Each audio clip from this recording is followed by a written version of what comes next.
Namaste. My heartfelt gratitude to all of you for being here. The chosen prayer today is a prayer written by the mother on March 24, 1914.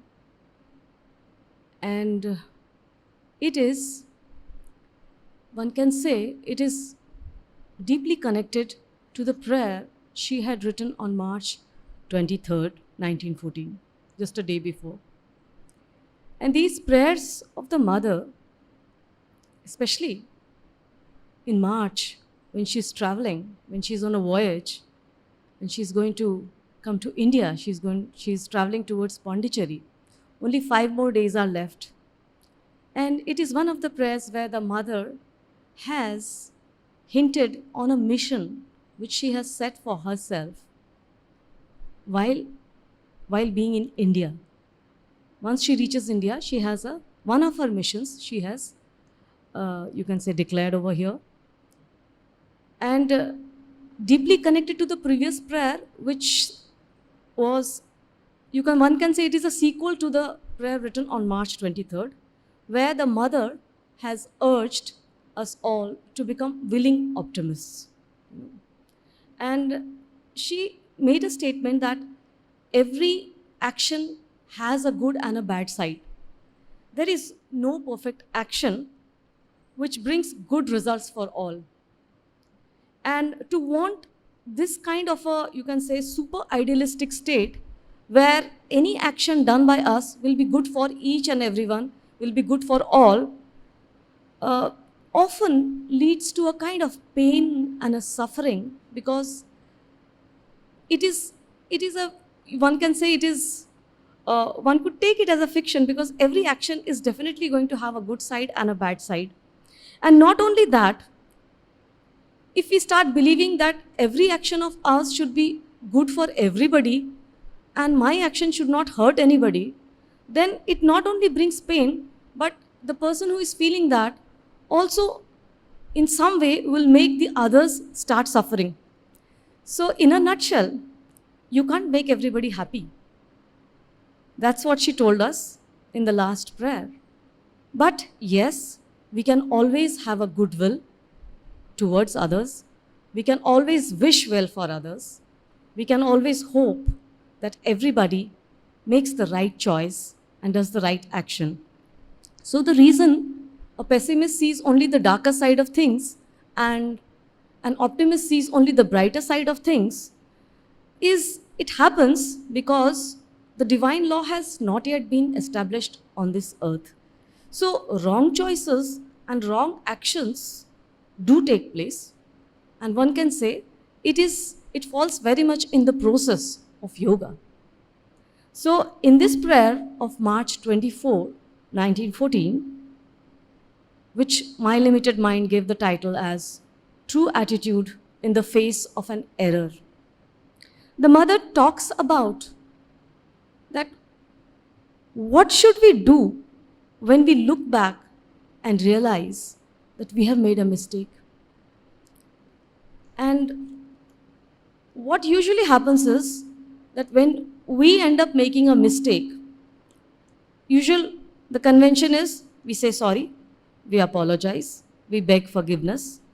And the so-called Arjunas or the conscientious people, they also can often fall into the trap of feeling remorse, repentance, guilt, suffering, something that in Hindi we call as paschatap. We start doing a lot of crying and lamenting, vilap karne lagte hain hum. So, and in the process, they lend themselves, when we fall into such kind of traps of guilt, repenting, suffering, to the extent of going to self-harm also, we lend ourselves open to hostile forces even more. And there is another kind of reaction that we have. Okay, we have committed a mistake, we feel guilty, but then we want to make good for that. We want to atone for that. So atonement and penance.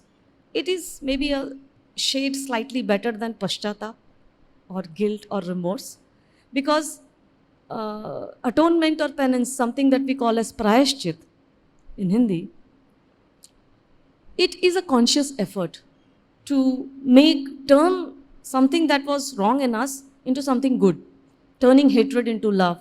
Or if some wrong has happened through us, we want to atone for that, we want to erase it out by doing something good in place of that.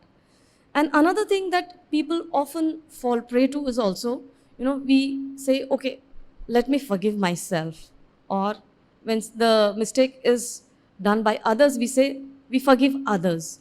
Now, here one has, though forgiveness is a virtue, one has to be very careful that no kind of self righteousness creeps into this. When we say, I forgive you, okay, you've done me harm, I forgive you.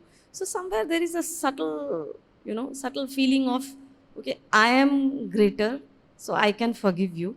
So, I am not in that state where I did not make that mistake, yet I am forgiving you.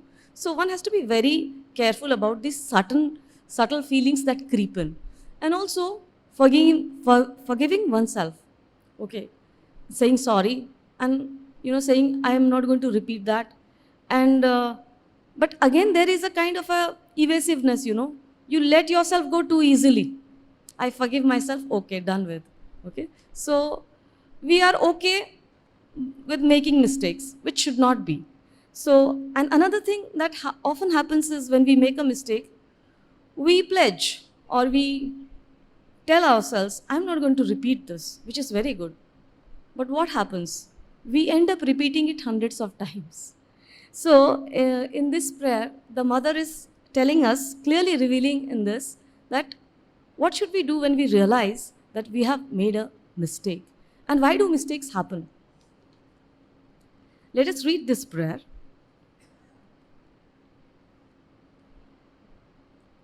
March 24, 1914. So she's on the ship Kagamaru sailing towards Pondicherry.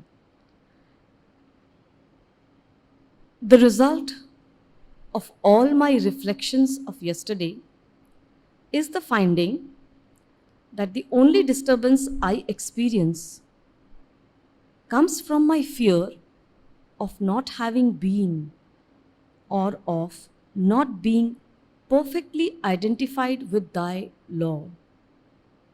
And this disturbance comes precisely from the fact that the identification is not complete. For if it were, I could not ask myself whether it is so. And on the other hand, as I know from experience, all disturbance would become impossible for me. But in the face of an error or blunder, the true thought to have is not to say to oneself, I should have done better, I should have done this instead of that, but rather, I was not sufficiently identified with the eternal consciousness. I must strive to realize better this definitive and integral union. Yesterday afternoon, during those long hours of silent contemplation, I understood at last what is meant by true identification with the object of one's thought. I touched this realization, as it were, not by achieving a mental state, but simply through steadiness and control of thought. I understood that I would need long, very long hours of contemplation to be able to perfect this realization. This is one of the things I expect from the journey to India, if indeed thou dost consider it useful for thy service, Lord. My progress is slow, very slow, but I hope that in compensation it may be lasting and free from all fluctuation. Grant that I may accomplish my mission, that I may help in thy integral manifestation. If you look at the beginning of the prayer, she's talking of the disturbance that she is feeling, and she's realizing why she is disturbed. On the path of integral yoga, any disturbance is actually a sign of some lack in our being. Something is lacking in our being. And we may have a very sincere aspiration, but often we find that that sincere aspiration gets mixed up, and different shades of, different shades of our being start camouflaging that aspiration. At one point it may be very strong, but over few days or over few months we find that it fizzles out. So spiritual events can be seemingly very deceptive. A defeat may act as a springboard for us, and it may pave the way where we realize, where we can see how inflated our ego was, and it may become the primer for our own victory the moment we realize that. So a defeat, seemingly defeat, may be actually something that pushes you strongly on the path further. On the other hand, a victory, you can say a sudden exalted state of consciousness, a vision, an experience, may end up, may bloat us up, may bloat up our ego, may inflate it further. And we may give in to complacency, or we may give in to some tamasic repose. I have achieved this victory. The Lord is kind to me. And, I have a personal relationship with the Lord. And in the process, what happens is we start moving backwards. So on the path of yoga, just like a disturbance is a sure sign of something lacking in us, so what is the sure sign of the real progress that is happening in us? And on the path of yoga, the only sure sign of progress is actually a complete lack of disturbance. Just the reverse. In the being, and an unshakable peace and silence. And this comes only when the identification with the divine law is complete, or we are actually moving, or we are sincerely, very sincerely aspiring towards that complete identification. If the identification is not complete, the disturbances indicate to us it's not complete. So if I make a mistake, and if I start lamenting about it and cribbing and crying over it, it tells something about me. If I get so hooked up on the mistake, and I get so disturbed, and I start suffering, and I am full of remorse and self-reproach, and so it tells something to me. It is an indication for me that the identification is not complete. And the moment we realize, and this realization makes us move towards जहाँ से हम वेले हो गए थे, जहाँ से हम अपना रास्ता खो बैठे थे या रुक गए थे, it gives a push to us. It gives a push to us that leave that now, and it had a purpose to serve, and now you move forward. The mother once said, the moment you feel unhappy, you can write beneath it, I am not sincere. Her words. So if one is very sincere, the aspiration is very sincere, one starts feeling an uneasiness, a terrible unease one feels in the heart. And this unease is a pointer. It tells you that there is some falsehood lurking which is not in sync with your psychic being. And the psychic being always wants to be in perfect alignment, and it knows how. And why this unease comes is because the psychic is now, the aspiration is getting clouded, and there is an unease one starts feeling, and there is a kind of a spontaneity in the psychic action. This psychic spontaneity, it tells you we don't even feel the disturbance. We know what is to be done and we do it. This is the beauty of the psychic being, when the psychic being is very active and it is placed in front of us. The moment it gets clouded, or some other thoughts or some other vital spontaneity or the mental spontaneity, they start taking over, then we start feeling this disturbance. Then there is a haziness or the cloudiness comes. But through the psychic being, the psychic spontaneity is so spontaneous that you don't even think whether you are making a mistake, whether this is the right choice, whether you should do this or that. And that is what the mother is talking about in the first part. But is it easy?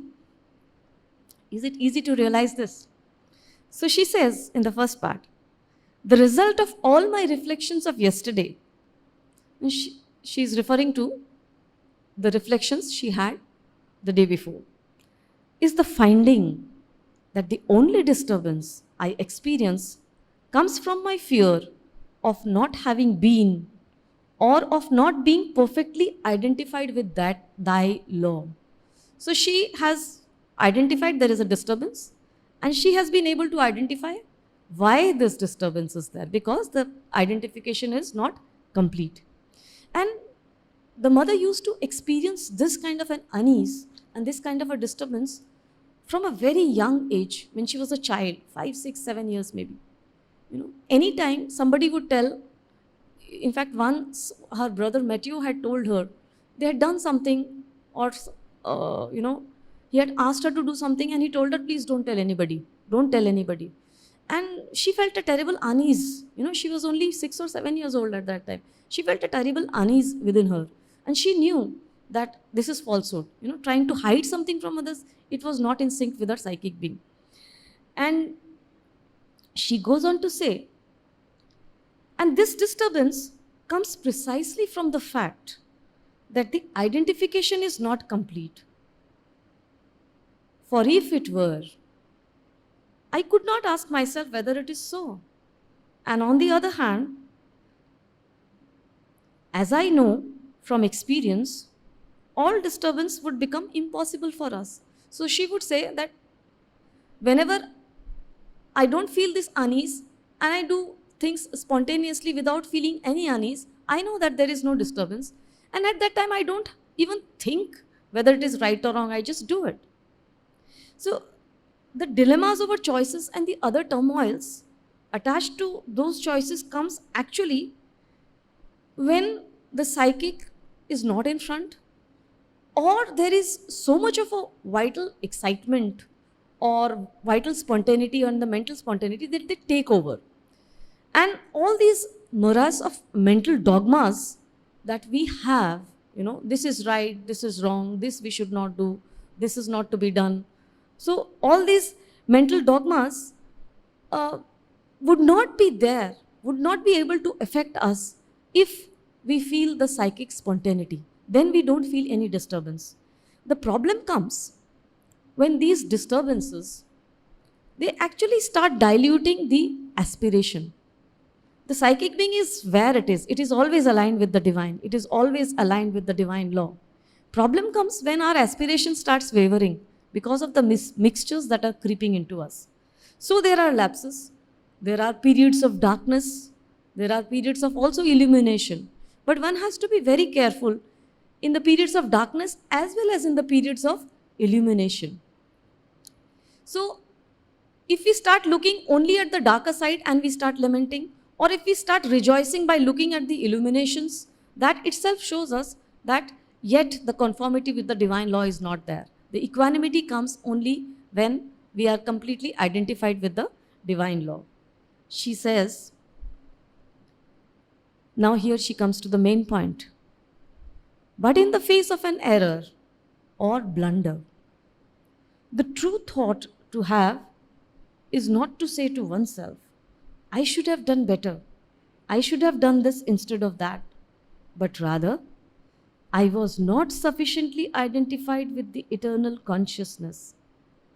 I must strive to realize better the definitive and integral union.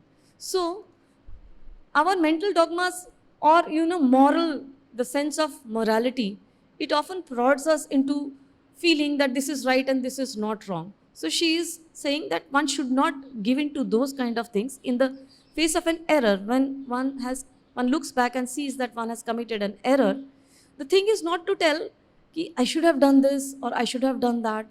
If I had done this, I would not have made this mistake. I would have had some other result.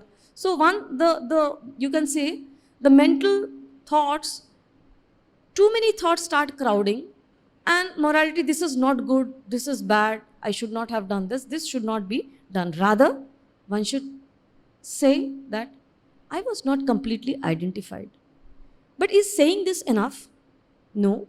But it is a pointer for you to strive harder to identify with that consciousness, which will make you one with the divine law, which will make you realize what the divine expects you to do. Mental rules bind us, they trap us, and they also make us see problems where there are none. Some mistake we do and we start calculating or we start contemplating what kind of terrible repercussions are in store for us. They may not be so, but we have lent ourselves to that. We start thinking about those things. Now, Arjuna is caught in his morality. He knows, he's thinking that, war is there. How can I fight with Bhishma or Dronacharya, who's my guru? I love them and all. He's in that dilemma. His morality is not making him see that. But the moment, why Sri Krishna had to explain to him with giving so many examples through and through, finally to do what? Once he is identified with the Krishna consciousness, there is no doubt in his mind. And then he is able to take the action which Krishna wants him to take. Initially, Krishna is his best friend. He could have just believed Krishna, no? He could have said, you are telling me to kill or you are going to asking me to fight, I'll fight. But what are the things which are going on inside him? He's questioning. And he's questioning, he's suffering, he's feeling the pain because he's still under the influence of moral dogmas. You can say the morass of mental dogmas that he has been, conventions that he has been brought up with. And he considers it sinful. The moment the identification with Krishna consciousness is there, he is at peace, he takes the action, and he offers that action to the Lord. And the Lord has also said, Sarva dharmana parityaja, come to me, leave everything to me, I'll take care of everything. You do the act and you offer it to me. Even if it is worse for you at that time, I'll make sure that the best comes out of it. And this is the pratigya, this is the pledge that Krishna has given to all of us. The mother once said that when we act, we must ask ourselves. Before every action, we must definitely ask ourselves, is this what the divine wants me to do? And it is so much easier for us because we have the mother. We can always put it to her. Mother, is this something that you want me to do? And Sri Aurobindo has also told us time and again that never hide anything from the mother. Never do anything which you know that the mother is not going to approve of. So, in the face, when we have to act or when we have to do something, we put it to the divine, trying to connect to the highest consciousness within us, which is at that moment. And we offer it to her. And in spite of that, if we feel that the turmoil is not going, then again, it means that we were not honest in telling the mother everything. We were hiding something from her. Or we were trying to camouflage it by giving, very sweet and convincing reasons. There was a person a disciple who stayed in the ashram, and he had done something which he realized he should not have done, and he had to go and meet the mother. So, and he doesn't want to tell the mother this, and he wants to hide it. So he goes to the mother and he convinces himself, that, okay, it's okay, this happened through me and all, but there was a reason why I did it. And he goes to in front of the mother. Whatever he had to discuss with the mother, he discusses. And even before the mother, he's able to convince himself. And जो उनको काम करना था वो करके वो वापस आ जाते हैं. But then again he feels that unease. And next time also he goes to the mother, he does not confess, he doesn't tell her anything. He goes back. So this happens quite a few times, and then finally he is not able to take it. He goes straight up front to the mother and tells, Mother, I should have told you this, I have done this. I should not have done this. And the mother very sweetly, she tells him, you know, the first time you came to me and you were discussing, I could see that falsehood peeping from behind you. So this is how she sees. And the moment she sees it and she sees you, you can be very sure that ultimately you will end up telling her also. And then he feels very much at calm and peace. An unfailing mantra which the mother has given us is that don't try to please yourself and don't try to please others. Try to please only the divine. And here, I would like to read out something beautiful written by Mother Teresa on the same lines. It's called Final Analysis. She says, people are often unreasonable, illogical, and self-centered. Forgive them anyway. If you are kind, people may accuse you of selfish, ulterior motives. Be kind anyway. If you are successful, you will win some false friends and some true friends. Succeed anyway. If you are honest and frank, people may cheat you. Be honest and frank anyway. When you spend years building, someone could destroy overnight. Build anyway. If you find serenity and happiness, they may be jealous. Be happy anyway. The good you do today, people will often forget tomorrow. Do good anyway. Give the world your best anyway. You see, in the final analysis, it is between you and God. It was never between you and them anyway.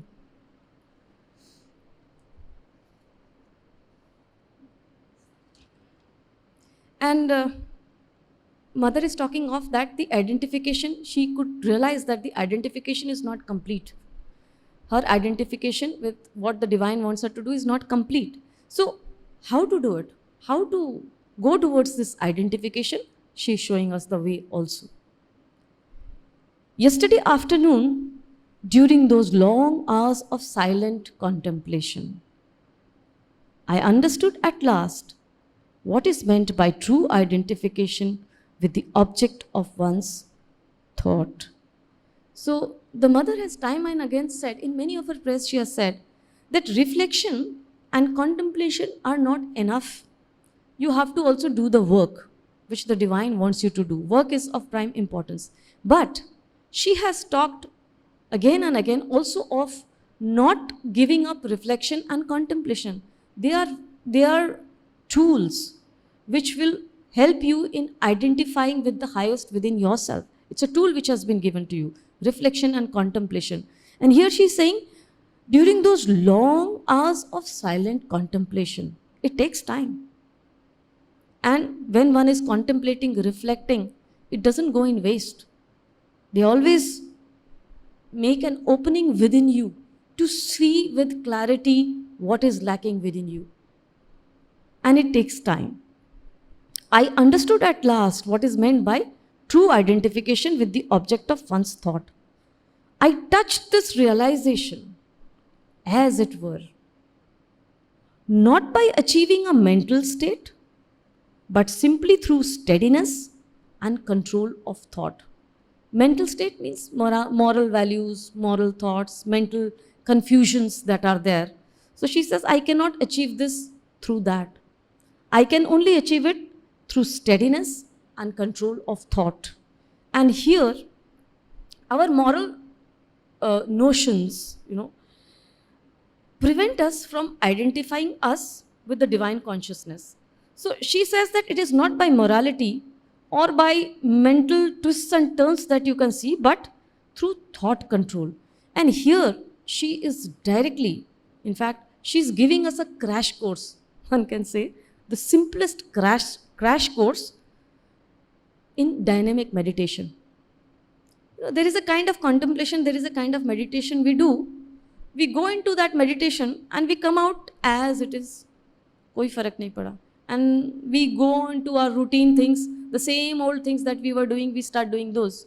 So while we were doing that meditation, we felt calm. But once we come out, no changes happened within us. So this is passive meditation. And the dynamic meditation is when you go into a meditation or a contemplative state and you come out a changed person, something that needs to change within you, you have been able to identify, you have been able to spot.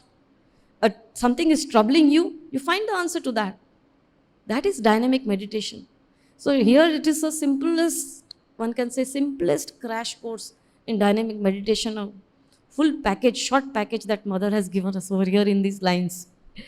And she has time and again talked of the mental culture. And this is what she means by it, that with utter sincerity of aspiration, you can go into a state where there is a complete lack of disturbance. There is no disturbance. And when you combine this lack of disturbance with steadiness and thought control, then that becomes a very dynamic process of identifying oneself with the object of one's thought. Here the identification is with the divine law. So this is one of the best and you can say the most effective ways where you can make yourself identify with what the divine wants you to do. See, ultimately, contemplation, reflection will always tell us what is lacking within us. Why it should tell us what is lacking within us? Why should it be so? It is only because we are meant to be the instruments of the divine. And through us, the Divine Mother wants us to work for the divine manifestation. I am just an aggregate in space and time, but through me, some work has to be done. And for that work, I need to identify with the divine law. I need to understand it very well. And that is why reflection, contemplation is important, and coupled with steadiness and thought control, because once we have thought control, we will always be able to push ourselves into doing, once we have realized, into that kind of an action which the divine wants us to do. And in spite of dilemmas and in spite of turbulences, this is the reflection, the contemplation would also tell us, something will prick you and something will tell you that if I am not doing something right, it will tell me. If I am deviating from the path, it will tell me. If I am bloating up my ego, it will tell me. So this is the beauty of the mental culture. And this has to become stronger and stronger. So, and this practice, the Mother says, this practice, if we do enough, if we do it enough number of time regularly, slowly the whole field of thought will become very calm, it will fall silent, and only that will flow through us, which will be in alignment with the divine law. Gautam Buddha, when he left his wife Yashodhara and son Rahul, and he moved on, they were sleeping at that time. If you look at it in a very conventional way, bura kiya. He left his wife and child sleeping and he went off. He was a family man, he should have taken care of them. But his calling, he had somehow overcome that. If we look or if we judge Gautam Buddha's life with moral dogmas and mental conceptions, तो उन्होंने बहुत गलत किया. But his calling was different. Had he not taken that step, and had he not taken that step in that, that moment, we would have missed out on so many nice things which Buddha has told. And the world would have been a different place. It would have still been very dark. Swami Vivekananda, there's a very interesting story. Swami Vivekananda was, his family background, he was not from a very well-to-do family, and always there was shortage of money. And he too, at one point of time, one could say, bura kiya. His sister and mother were in penury. They were in deep need of money and all. So once he goes to Ramakrishna, Sri Ramakrishna Paramhansa, and he tells, I need money. What to do? So he confesses. And at that time, he was still agnostic. He still, he would go on questioning Sri Ramakrishna. I don't believe in God. You show me where he is. I can't see him. I don't believe. So he was in that kind of state. So Sri Ramakrishna, he tells him, you go to Ma Kali, you go to the temple, you ask her for money. She'll give you. I know she'll give you. So he goes, he believes, and somehow he has faith in Sri Ramakrishna. He goes to the temple. He prostrates in front of Ma Kali. And what can he ask for? He forgets everything. He asks, what does he ask for? He asks for knowledge. He asks for light. He forgot all about money. And then he comes back to Sri Ramakrishna and he says, oh, so you told the mother? Mil gaya, ab mil jayega. He says, but I forgot to ask her this. She says, what? You forgot? Why did I send you there? Go back again. So he goes again. Again the same thing happens. He prostrates and he starts weeping and crying and again he comes back. Again he gets a tight scolding from Sri Ramakrishna. The third time he goes, he prostrates, and that is truly the time when he, they say that he had a darshan of Mahakali, but he realized, he internalized the mother within himself. And he comes back.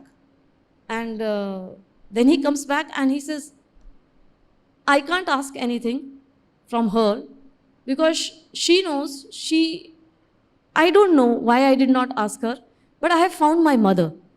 And the joy, more than Swami Vivekananda, the joyous state of Sri Ramakrishna, he went around telling everybody, Naren has found mother, he has found mother. And then he tells Swami Vivekananda that rest assured, your mother and sister will be taken care of. They will never suffer from any financial difficulties. And he tells, when you knew all this all along, didn't you? And Sri Ramakrishna just smiles and tells him. So, if we look at it, our moral, Sri Rama, he abandons Sita. And what does Sita do? Does she curse him or does she do anything? And we talk of women's liberation. No? What does she do? She brings up love and kush, and she understands why Lord Rama has done it. Outwardly it may seem very, very brutal, and feminists would, they would stone Sri Rama. But it was not the case. Sri Rama, if Sita had not gone to the forest, Ramayana would not have been completed also.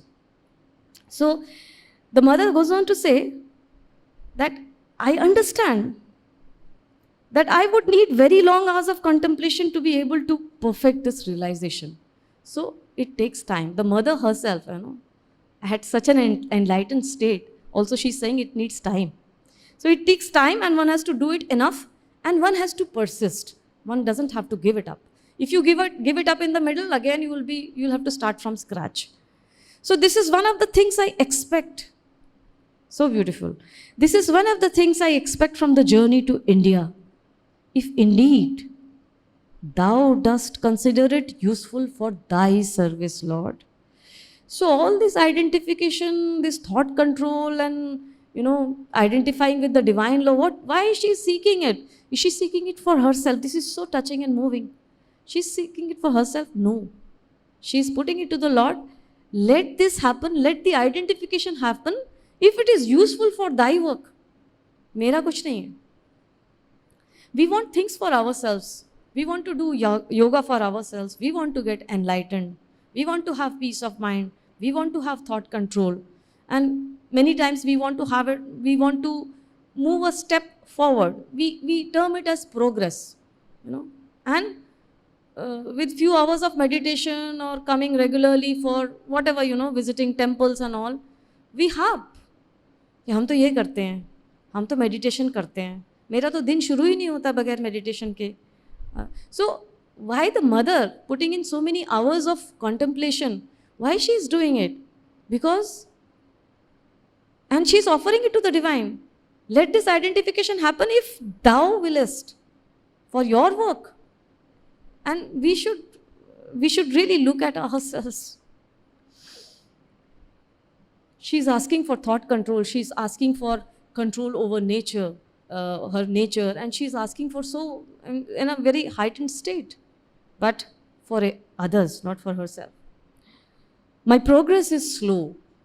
The mother, at her state, she's saying, my progress is slow. But I hope that in compensation, it may be lasting and free from all fluctuation. Because this is the supreme goal. So any kind of fluctuation, any kind of turmoil, or you can say ups and downs on the path, she is ready to face that. She's saying it's okay. And she's saying my progress is slow. Such humility. She's Yogeshwari. She's Jagat Janani. She has mastered the Buddhist yoga. And she has internalized the yoga of the Gita. And yet she's saying, my progress is slow. She's like a tornado. Yet she's saying this. So on the path, there will be turbulences. There will be ups and downs. There will be periods of darkness. There will be periods of light. But all for a purpose. As the Vedic rishis, they have called it the nights and the dawns. And Sri Aurobindo has remarked that the nights and the dawns suckling the divine child. So they happen to all of us. And the greater the darkness, the greater is the realization. And the greater is the turbulence, the greater will be the darkness. The greater is the darkness, the greater is the realization. So one should not, when one is facing defeat or when one is facing the heat, as they say, of experiences, and when things are going very wrong and nobody is understanding, one should just think that the light is there, the mother is always there. Ultimately, why all this is happening? Why this darkness should come? Why this light should come? Why the hell should I be, undergoing so many things? Because, as the mother says, the goal is very high and one should not crib about the turbulences, because the divine Lord wants to cast us in his own image. And this is not an easy task. If you have to climb the Mount Everest, you can't decide one fine day that I'm going to climb Mount Everest and start climbing the mountain. No, there are years of preparation and training that happens. And mountaineers, they know this. They don't crib that. They are doing it so willingly. They go through that rigor. They go through those tough, practices, those tough climbing exercises. But all because they have kept themselves focused on the goal. They have to reach the Everest. They have to reach the summit. So, rest assured that even in our worst moments, the divine is there. And he will turn our worst situations, he will bring out the best out of the worst.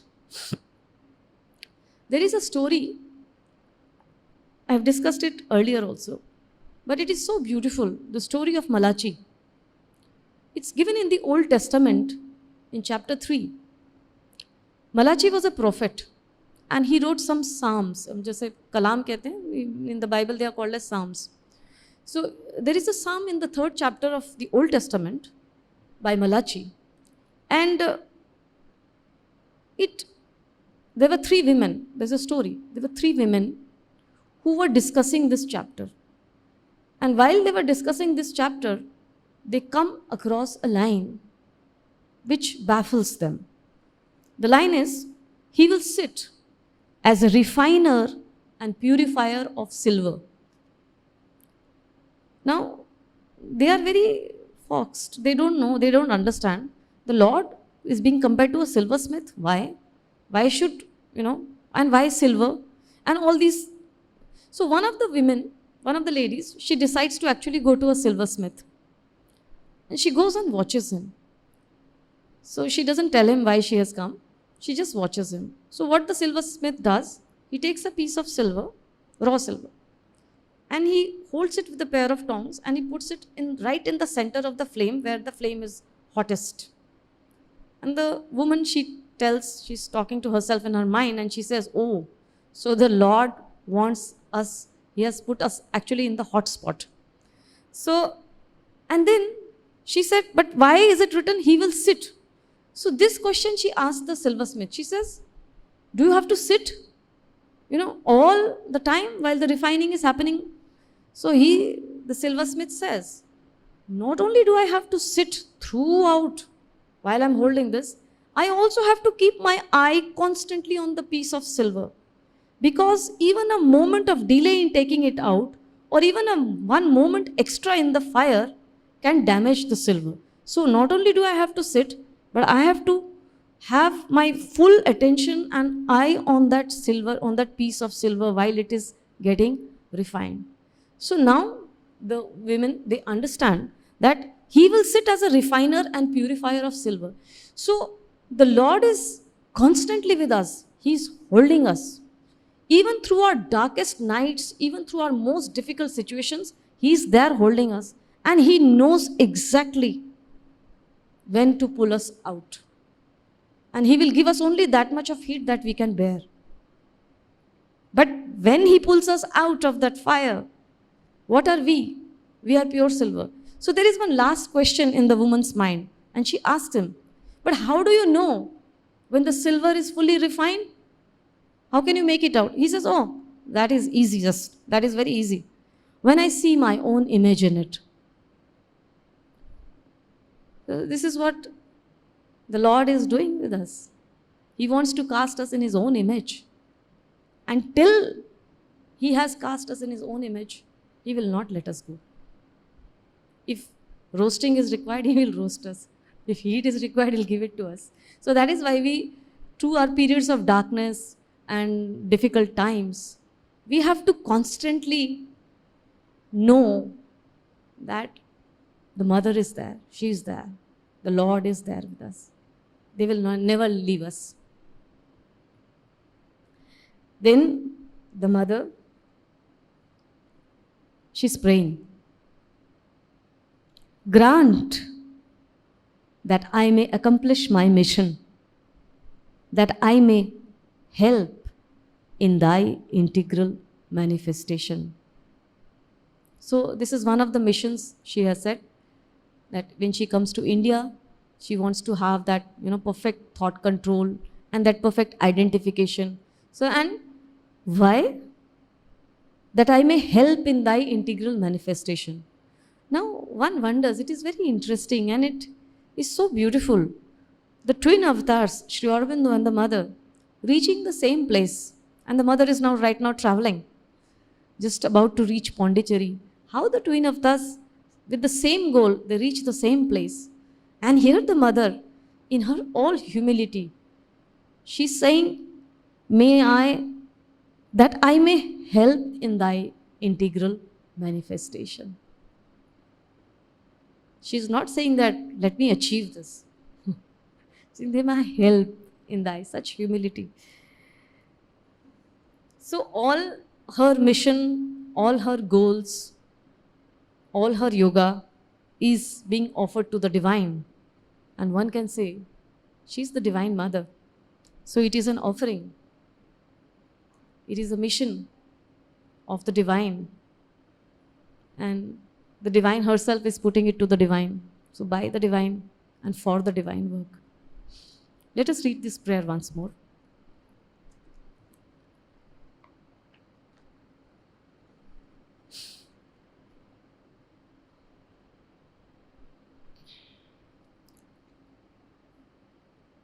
The result of all my reflections of yesterday is the finding that the only disturbance I experience comes from my fear of not having been or of not being perfectly identified with Thy law.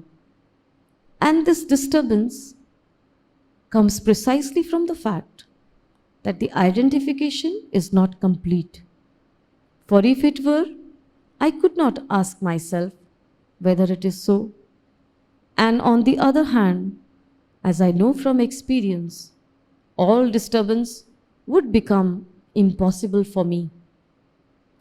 But in the face of an error or blunder, the true thought to have is not to say to oneself, I should have done better.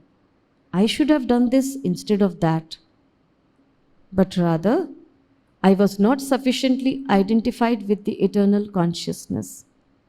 I must strive to realize better this definitive and integral union.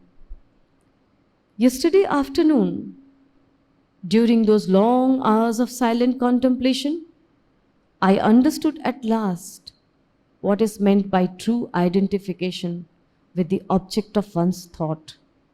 I touched this realization, as it were, not by achieving a mental state, but simply through steadiness and control of thought. I understood that I would need long, very long hours of contemplation to be able to perfect this realization. This is one of the things I expect from the journey to India. If indeed thou dost consider it useful for thy service, O Lord. My progress is slow, very slow, but I hope that in compensation it may be lasting and free from all fluctuation. Grant that I may accomplish my mission, that I may help in thy integral manifestation.